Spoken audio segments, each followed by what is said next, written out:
વડોદરામાં ભારે વરસાદથી બાજવા ગામની હાલત કફોડી થઈ ગઈ। ધોધમાર વરસાદથી બાજવા ગામ સરોવરમાં ફેરવાયું છે। બાજવા ગામ અને મુખ્ય બજારોમાં પાણી ભરાયા। લોકોના ઘર અને દુકાનોમાં વરસાદી પાણી ઘૂસ્યા છે। છાણીથી બાજવાને જોડતું ગરનાળું પણ છલોછલ ભરાયું।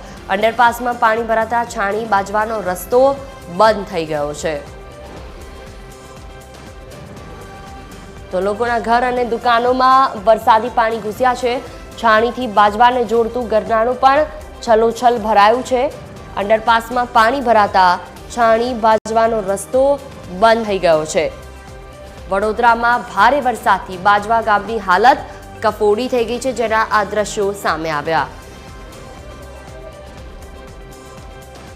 ધોધમાર વરસાદથી બાજવા ગામ સરોવરમાં ફેરવાયું છે, તો એક તરફ મુખ્ય બજારોમાં પણ પાણી ભરાયા। એસોસિએટ એડિટર અમિત ઠાકોર અમારી સાથે જોડાયા છે। સીધા તેમની પાસે વાતચીત કરીશું। જી અમિત, કેવા પ્રકારની સ્થિતિ છે? સતત વરસાદી માહોલને કારણે અલગ અલગ જગ્યાઓ પર પાણી ભરાઈ ગયા છે, હાલ શું સ્થિતિ છે ત્યાં?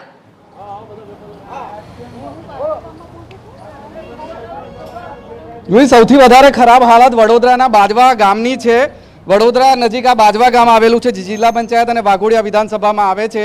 ત્યાંની પરિસ્થિતિ અત્યારે જુઓ। જે રીતે ગઈકાલે 6.25 ઇંચ જેટલો વરસાદ પડ્યો છે અને મોડી રાત્રે પણ જે રીતનો વરસાદ થયો છે, તેને કારણે બાજવા ગામ એક રીતે સરોવરમાં ફેરવાઈ ગયું છે। બાજવાનું આ મુખ્ય માર્કેટ છે, શાકભાજી માર્કેટ છે, અને ત્યાં પાણી હજી પણ જુઓ, આજે સવારથી વરસાદ નથી, પરંતુ તેમ છતાં પાણી ઓસરવાનું નામ નથી લઈ રહ્યા। હજી પણ ઘૂંટણસમા પાણી છે। એનાથી આગળ જાઓ તો કેડસમા પાણી છે। આ પાણી છે એ લોકોના ઘરોમાં ઘૂસી ગયા છે, સાથે સાથે દુકાનોમાં પણ ખૂબ નુકસાન કર્યું છે, અને તેને કારણે આ વારંવાર ઉદ્ભવતી સમસ્યાથી લોકો પરેશાન થઈ ચૂક્યા છે। અહીં કેટલાક રહીશો છે જે પરેશાન છે આ સમસ્યાથી, તેમની સાથે વાત કરીશું। જે રીતનો વરસાદ પડ્યો છે, અત્યારે કહી શકાય કે આખું જે માર્કેટ છે, બાજવા ગામ છે, એ પાણીમાં છે, સરોવર બની ગયું છે। શું કહેશો, કેટલી તકલીફ પડે છે? છેલ્લા 25 વર્ષથી આ સમસ્યા ચાલી રહી છે। કોઈ સાંભળવા તૈયાર નથી, ના MP, ના MLA, ના કલેક્ટર, ના કમિશનર, કશું જ નહીં। આવીને વાતો કરી જાય છે, ના અમારા લોકલ કોઈ પણ આવતું નથી। દર વર્ષે અમે લગભગ દરેક વેપારીએ કરોડોનું નુકસાન વેઠીએ છીએ, ધંધામાં વેઠીએ છીએ, વત્તા ગ્રાહકી વેઠીએ છીએ। હવે આવી પોઝિશનમાં કોઈ આવવા તૈયાર નથી। પાણી દુકાનોમાં જતા રહ્યા? પાણી બધી દુકાનોમાં છે। મારી ઉંમર થઈ એ ટાઈમથી આ પાણી અહીંથી કોઈ નિકાલ નથી, બરાબર છે। આટલું નુકસાન ભોગવતા કોઈને ઊંઘ ઉડતી નથી। અહીંના સરપંચ હોય કે પંચાયતના કોઈ બી હોય સભ્ય હોય કે ધારાસભ્ય હોય, કોઈને કશી કોઈ માણસની પડી નથી। કોઈ માણસની પડી, માણસ મરી જાય તો એને કોઈ તકલીફ નથી, એમને એમના સત્તાથી મતલબ છે, બરાબર। બાજવામાં આટલા વર્ષો, મારી ઉંમર થઈ ગઈ છે, પણ આટલા વર્ષોમાં આ પરિસ્થિતિ જ્યારે આટલા વરસાદમાં આટલું ભરાય છે, થોડો વધારે વરસાદ પડે તો માણસ મરી જાય, તો એને લઈને કેવી રીતે જવો, એ બી એની મુશ્કેલ આવીને ઊભો થઈ જશે। એટલે નુકસાનનો અંદાજ તો લગાવી શકાય છે, પરંતુ દુકાનોમાં જે પાણી ઘૂસ્યા છે, કેટલું નુકસાન હશે? લાખો રૂપિયા નુકસાન છે, લાખો રૂપિયા નુકસાન, અને કોઈ લિમિટ નથી। દર વર્ષે જેટલું નુકસાન થાય, છેલ્લા 5 દિવસથી હું જોઉં છું નુકસાનનો। 25 લાખ ત્રીજી સાલ મારું થયું છે।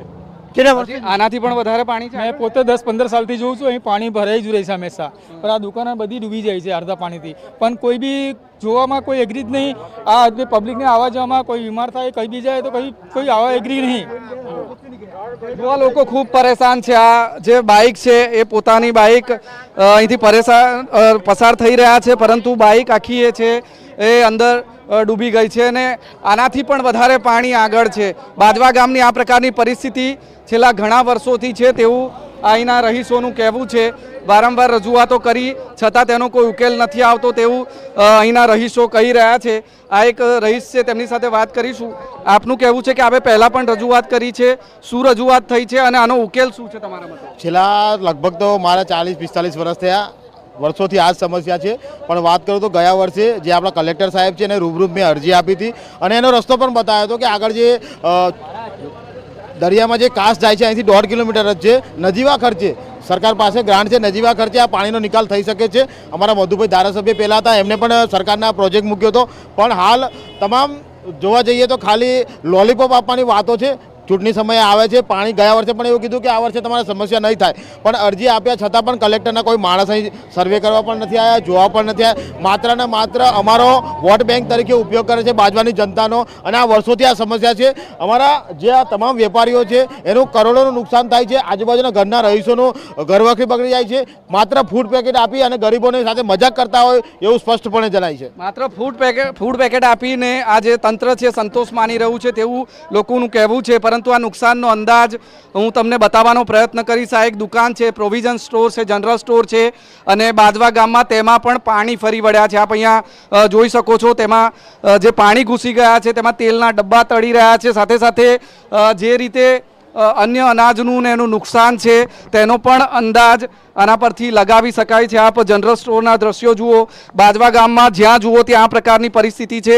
માત્ર 6.5 ઇંચ જેટલો વરસાદ પડ્યો છે, માત્ર એટલા માટે કારણ કે રાજ્યના અન્ય ભાગોમાં આનાથી પણ વધારે વરસાદ પડ્યો છે ને તારાજી ખૂબ મોટી છે, પરંતુ તેની તુલનામાં વડોદરામાં 6.5 ઇંચ જેટલો વરસાદ પડ્યો છે. તેની અસર એ છે કે બાજવા સહિતના આસપાસના વિસ્તારો પાણીમાં ડૂબી ગયા છે, પાણીમાં ગરકાવ થઈ ગયા છે. એટલી હદે પાણી છે કે લોકોના ઘરો અને લોકોની દુકાનોમાં પાણી ફરી વળ્યા છે, અને તેને કારણે લોકોને લાખો કરોડો રૂપિયાનું નુકસાન થયું હોવાનું વેપારીઓ જણાવી રહ્યા છે. એટલે જ્યાં જુઓ ત્યાં માત્ર ને માત્ર પાણી છે, અને તેને કારણે લોકોને ખૂબ નુકસાન થઈ રહ્યું છે. આ રેલવે ઓવરબ્રિજ અહીંથી જઈ રહ્યો છે, તેના નીચે પણ અત્યારે પણ કેડસમા પાણી છે, અને તેને કારણે બાજવાની જે જનતા છે એ હેરાન પરેશાન થઈ ચૂકી છે. સામાન્ય વાહનો અહીંથી પસાર ન થઈ શકે ને એટલા માટે ટ્રેક્ટર જેવા મોટા વાહનો અહીંથી પસાર થવાની ફરજ પડી રહી છે લોકોને અવરજવર કરવા માટે. એટલે બાજવા ગામ એક રીતે કહીએ તો આ વરસાદમાં પાણીમાં ડૂબી ગયું છે, સરોવરમાં ફેરવાઈ ગયું છે. લોકોએ વર્ષોથી રજૂઆતો કરી છે, પરંતુ તેમ છતાં આ બાજવા ગામની પાણીની સમસ્યાનો ઉકેલ નથી આવતો, અને દર વર્ષે આ રીતના વરસાદમાં બાજવા ગામ ડૂબી જાય છે, અને તેને કારણે હજારો જે ગ્રામવાસીઓ છે એ પરેશાન થઈ રહ્યા છે. આપણે બતાવી વડોદરાથી બાજવાની કે જ્યાં સતત દર વર્ષે ભરાતા પાણી કે જેને લઈને કોઈ પણ રીતે કામગીરી કરવામાં નથી આવતી, અને જનતા દર મોન્સૂનમાં પરેશાન થાય છે.